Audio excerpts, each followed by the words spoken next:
Hey everyone, welcome back to Crypto Cash. Thank you so much for joining me here. Hope you're having a fantastic day. Just taking a really quick peek over here at DOT.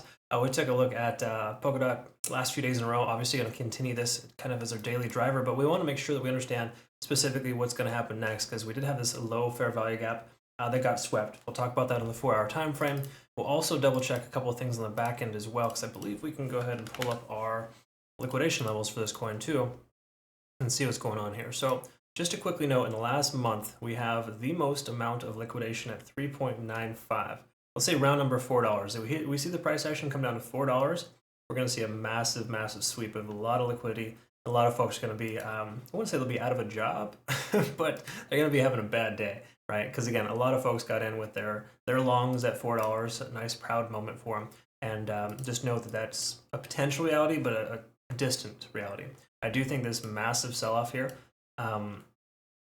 was kind of a one-time thing, but also something we need to keep an eye on. Because again, if you didn't know, Bitcoin jumped up to 38,000, repped all the way down to 35.6, and now it's back up to like 36.6. Okay, so it's kind of jumping all over the place, kind of a natural thing when the price goes up that high that fast. But most altcoins got hit by like 10 to 15% or 10 to 15x of what Bitcoin did. Okay, so you got to keep in mind 5% correction for Bitcoin that led to this here from top to bottom. That is more like a 15% correction. Okay, so it's pretty significant. All right, just so you know what kind of goes into that. What we also want to know furthermore too as well is a few key factors. So let's look at kind of some standard stuff here. Let's look at the liquidity here for the daily. More liquidity levels in the higher levels. So keep in mind 550 to 570 is a possible reality for that to be swept. That is a previous liquidity level from, what is it, back in July. So keep in mind that is a possibility. Probability, not quite so much. At least not right now. We got to wait for things to kind of calm down a little bit. Take a look at the moving averages. We can see we're above all three. We stayed above the 200 SMA, holding like a champ there at 0.5. Roughly about 475 is where the SMA is at. So ideally, that's going to be a support level for us. So when we're looking at this coin, even though we are overextended, it's not recommended to short into this coin until we start seeing the money flowing out of it. We do see somewhat of a money flow index decreasing. We'll look on smaller time frames to identify. It's better to recognize that in smaller time frames because this is an average of 14 candlesticks. Okay, so 14 trading days, we've seen the money flow index taper off a little bit. Not a cause for concern. But on the 4-hour, if it's sharp, then we want to be a little worried about that. And it's not. It actually came down and right back up again. So the truth is, the money flow in this coin is pretty safe. Leads me to believe it should be able to sustain this current price action here and maybe not sell off. We are diverging, of course, not great. We are below 50 in the RSI, also disadvantageous. And then, of course, let's go ahead and clean up the chart here a little bit just so you can kind of see. We are treading water above the 50-day SMA. We lost the 20, so we lost somewhat of our short-term time frame ascending trend. But the truth is here that the price came all the way down. Look at this here. This is almost a perfect fill. Look at that fair value gap. Price comes right down there to 445 and bounces perfectly.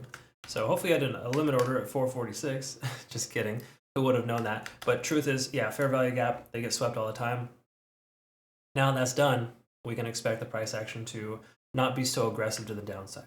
Okay, again, no guarantees it's not going to drop, but we have some bad stuff and some good stuff on the 4-hour. So again, it's more of like an indecisive situation, and it's best to not trade into that. Okay, again, I know that's a 4-letter word. What I just said is not trading, right?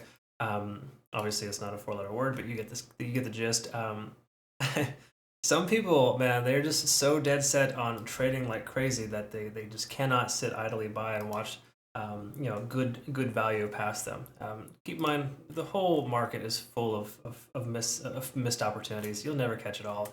Just learn to deal with it. You'll be much better off if you do. You'll sleep soundly, and it's going to be a much better situation. Anyways, what I'm getting at here is that you didn't miss an opportunity. We're still in good shape. We want to wait for consolidation. We're now officially down below the cloud. Conversion line is below the baseline, and the lagging span's behind the price action. So this is basically a green light to leave your short position open. So whoever shorted from up here, smart people. A lot of my community members were able to do that because they, unlike me when I was driving, they were actually in front of the charts right when Bitcoin was testing 38,000. Okay, that would have been a perfect short opportunity. Again, hindsight's 2020, totally get it. But that was a key level resistance for Bitcoin. If you saw my videos, you'll know. But here for Polkadot, same scenario. In other words, the price action pulled back. Most other coins are trending above the cloud. This one's trending below it already. So we lost the trend line and the cloud. That's a firm direction shift. Okay, so the 4-hour time frame doesn't give us confirmation, but the 1 hour does. 1 hour translates into the 4 hour. Okay, so I still think, generally speaking, we were bullish in this coin, but I think we have more downside before we see the leg up that we're needing from this coin. Okay, so again, there's a decent chance we could see the price pull back. Okay, but I don't think this is a firm reality. I think it's we're probably going to waver somewhere between 0.618 and 0.5 before the price pulls back up. We already wicked down to 0.5, so keep in mind we're not in dire straits. I think 470, 460 may be the worst case scenario, but we got to reevaluate and understand when we get there. And right now, I do not think this is a good consideration for a long or a short. I consider waiting. Again, I know. Heaven forbid, if you gotta wait, just do it. It's okay. It'll be okay. Let me be the voice of reason. I've seen these charts day in and day out for 20 years now. I can tell you, it doesn't change. Only thing that changes is you and your mindset. If you can learn to adjust and not get so nervous when these things happen, you'll be better off. All right. Anyways, hope you found benefit. Please like the video if you found benefit. Even if you didn't, just helps us kind of grow the channel. And obviously, deeply appreciate you watching. We'll see you tomorrow in tomorrow's video. And in the meantime, jumping over to our Twitter, Telegram, or Discord if you want to get to know our traders, and myself included. I'm there present every single day, and I do look forward to work with you. Have a great rest of your day, and we'll see you in the next one. Take care.